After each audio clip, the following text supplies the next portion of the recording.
O fato de falar relacionado à bilocação, Sim.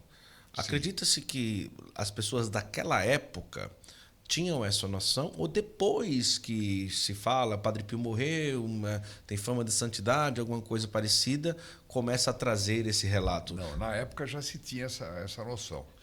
Tanto que, numa conversa com os frades, Sim, sim. eles estavam comentando a respeito das distâncias, porque estava naquela época, tinham navios melhores, aviões Tá. aparecendo, etc. Então eles dizem, não, agora dá para ir para os Estados Unidos em 6 horas, outro disse, não, dá para ir em 12, outro, de navio faz isso. E o Padre Pio falou assim, engraçado, eu não levo esse tempo todo. E aí todos riram, porque sabiam Olha que ele tinha o dom da bilocação. Portanto, era uma coisa muito frequente, né? E tem vários fatos. Se eu pegar, daria para fazer um livro só sobre bilocação, depois outro só sobre, por exemplo, ele tinha o dom da invisibilidade. Uhum. Imagina, se você pudesse ficar invisível dos seus credores, né?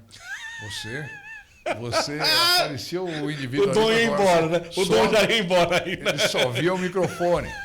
Que engraçado. E o Padre Pio teve casos de um grupo de artistas que foram lá para zombar dele, né? E procuravam o Padre Pio e não via o Padre Pio. E o Padre Pio estava no meio deles. Uhum. Eles não viam o Padre Pio, ele ficava invisível. Que coisa, né? Agora, esses relatos, por exemplo, o dom da invisibilidade e tal, não sei o quê. Quando a gente pensa sobre um dom dado por Deus a uma pessoa, consequentemente a gente entende que esse dom é para o bem do povo de Deus, né? Que vem Não da é própria pra ele. graça de Deus, não é para ele, né? E a invisibilidade, por exemplo, e tal.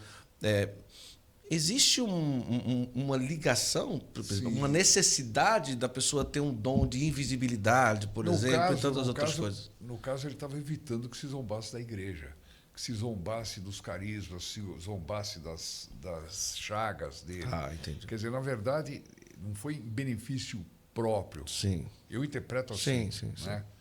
Mas porque era gente que ia lá para zombar, fazer. Ele teve várias vezes situações dessas. Mas, realmente, o carisma é para. Tanto que, mesmo para familiares, ele não conseguia resolver tudo, digamos. Uhum. Né? Iam muitos pedir milagres disso. Ele falou: não posso, etc. Você teve contato com testemunhas oculares do Padre Pio?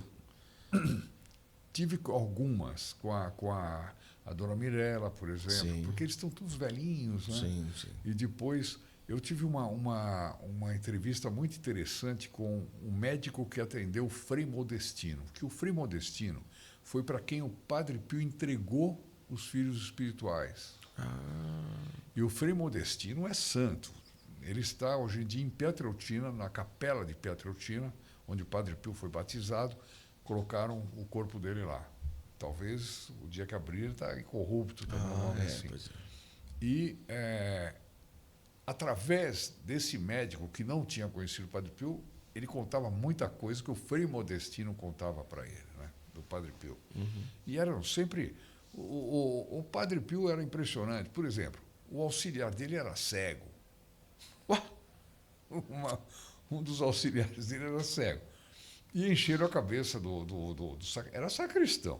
E encheram a cabeça dele e falaram: poxa, mas o Padre Pio faz milagre para todo mundo, só para você. Vem gente não sei de onde, você fica cego.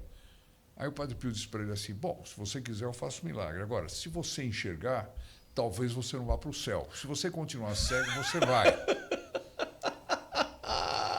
Claro que o homem quis. Sim, deixa como tá, né? Que coisa impressionante. Então, tem várias coisas assim. O Padre Pio Fala-se também que ele era muito cômico, né? Também. Muito, muito.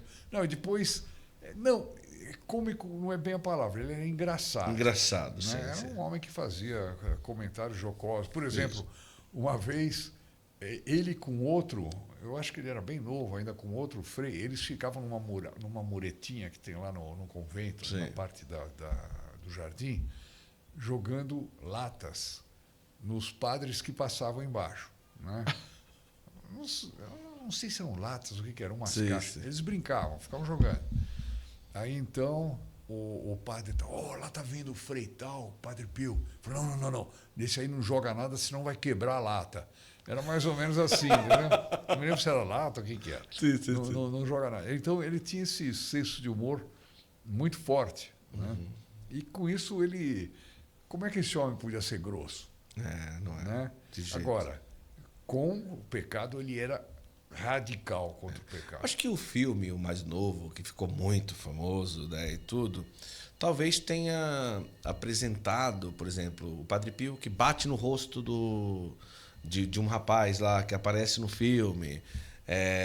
O Padre Pio que reclama porque a pessoa olhou no relógio o tempo na missa, tá apressado e tal, não sei o quê.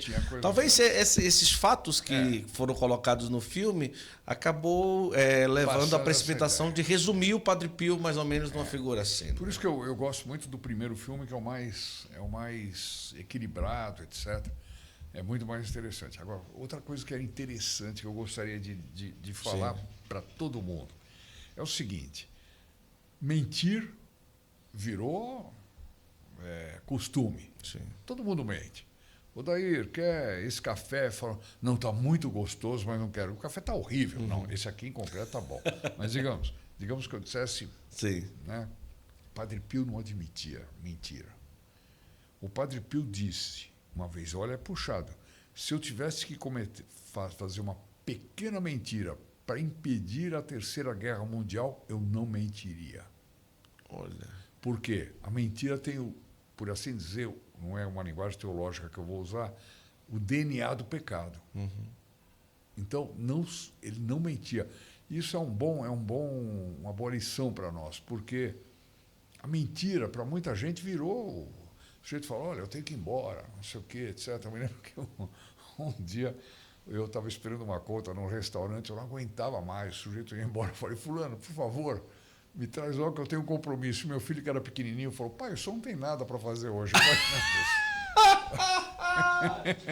Que maravilha, não tem nada para fazer hoje. Está dizendo que tem compromisso? Imagina. Então, a gente vê que o Padre Pio realmente é o santo para o nosso tempo. Sim. É o santo para o nosso tempo.